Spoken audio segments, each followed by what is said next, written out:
How's it going, YouTube? I got my Knightrunner here. I'm trying to figure out a way to fix the clearance issues on the IFS on this truck. And just recently, Element came out with the Utron, I think is what it's called, with the new IFS2.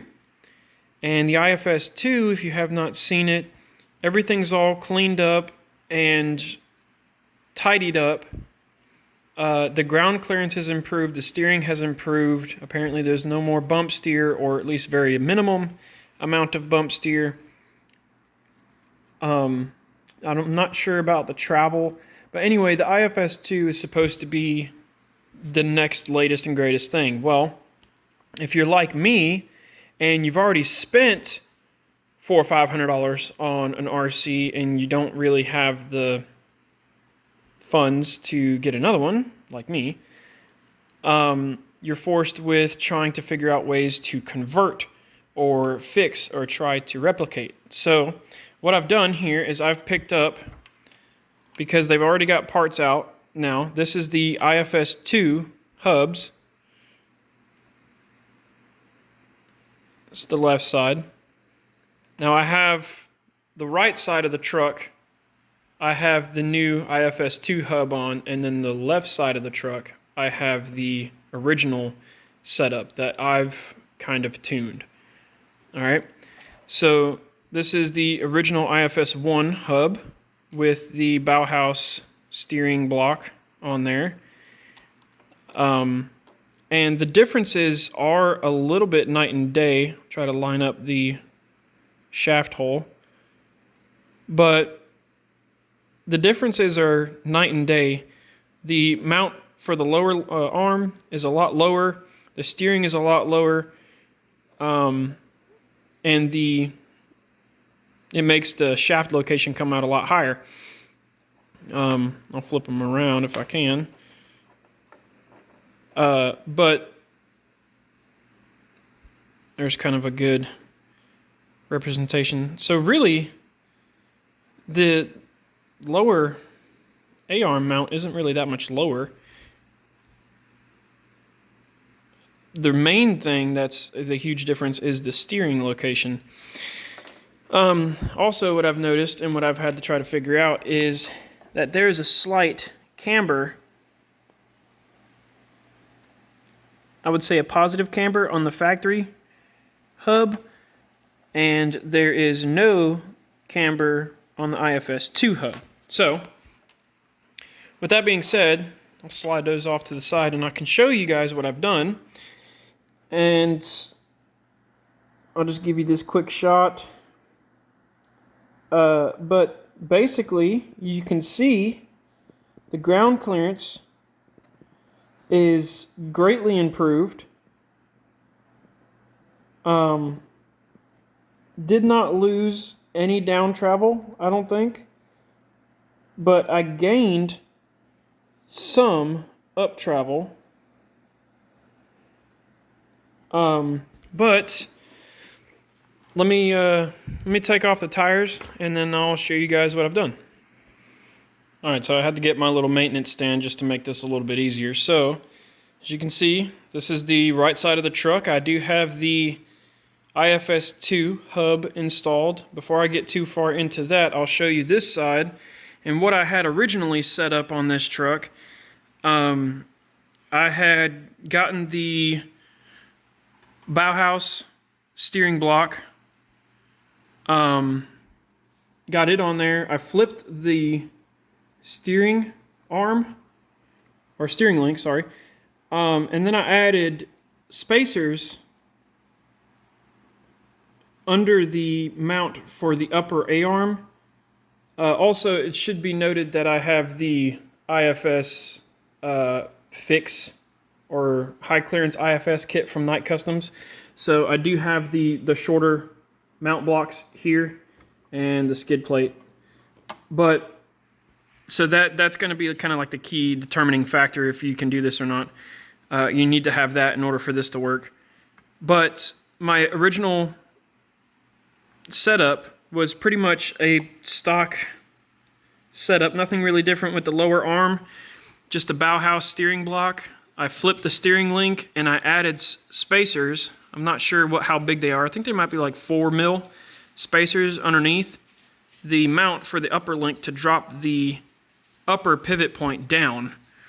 And that made it to where I had minimal bump steer.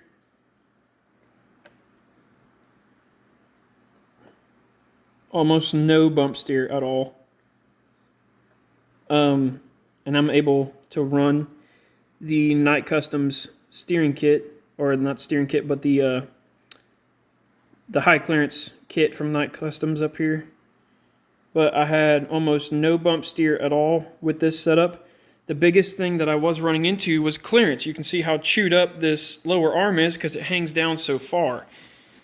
And honestly, you can get this Knight Customs kit and it almost seems like it doesn't really gain any ground clearance at all.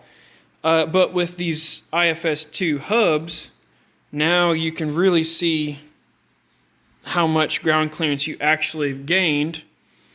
Truck sliding off. From doing that conversion. Now I'll show you the travel on this. Keep in mind I still have to get it a little tuned out.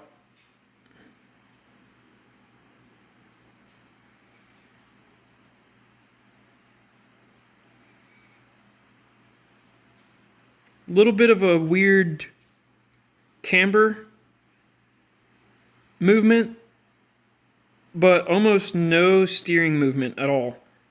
So what I've done has kind of worked. I still have to work out some kinks, but I'll walk you through it.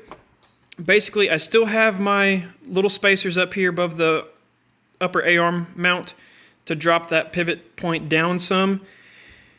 And what I've done here is I've replaced the pivot ball.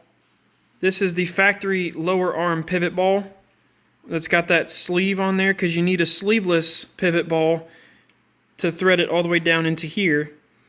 And I had to trim the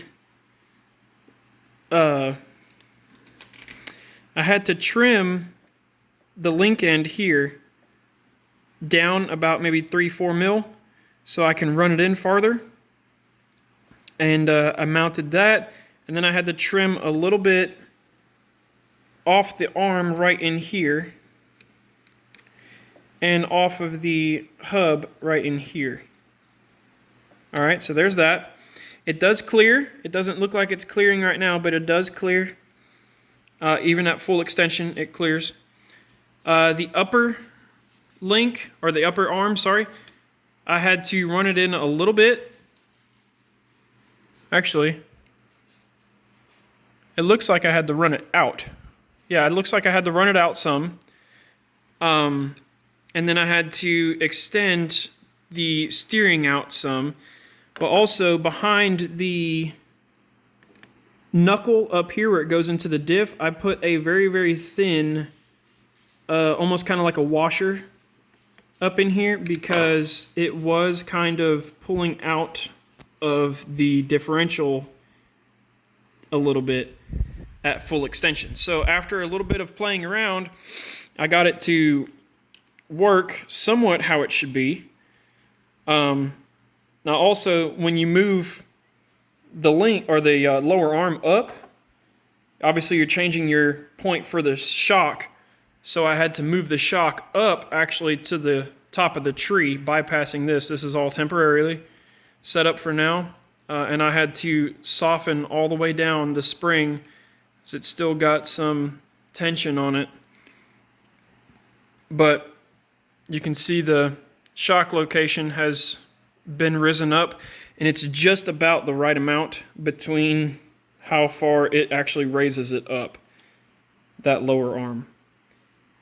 So I think I might have achieved what I was going for here. Truck sliding off again. Might need to get a different rack. I think I might have achieved what I was originally going for. The travel is smooth. Like I said, the only thing that's a little weird is I can't figure out why it gains a lot of negative camber at full extension and then positive camber at full compression, it kind of gives me like a pre-runner feel, because that's what like trophy trucks do. But I can't adjust it anymore because of the way that drive shaft slides in and out of that knuckle. If I adjust it anymore to get rid of that, the drive shaft will come out of the knuckle. So this is just my trail truck. It's not a pro crawler or anything. But I think I might have actually achieved what I was going for here, and that is just more ground clearance. So what you would need in order to do this, you'll need some spacers. You'll need probably the most expensive part. You'll need the Knight Customs high clearance kit for the front here. Basically, it's just this. You don't really need the skid plate as well, but it's just that mount for the diff. And then the IFS2 hubs. And then you can kind of play around with everything and figure out how to get it to work. Maybe you can get it to work better than I did, but as of right now, I'm pretty happy with how it turned out. I have all the ground clearance I could possibly want. Camera. There we go. I got all the ground clearance I could possibly want or get. The only thing I'm concerned about is it is a little tight right here. And because of the way that axle slides in and out, I can't get rid of the slop. If I pull it all the way out, it will come out at the full extension. If I push it in, it will actually stop me from getting full compression because the drive shaft can't slide out. Unlike this side where I had it set pretty tight. But I think right now I'm pretty happy with how it turned out. So let me know if you guys have done anything with this to try to get it to work or not. But basically all you need to do, what I've done here, is a couple of spacers, the Knight Customs high clearance kit for the front here, and the IFS2 hubs. So thank you guys. Happy trails, and have fun crawling out there. Again, leave me a couple comments. Maybe y'all can figure out how to fix that camber issue or not. Like I said, it's just a trail truck. It's not really going to affect anything much. But thank you guys again for watching. Leave a comment, and happy trails.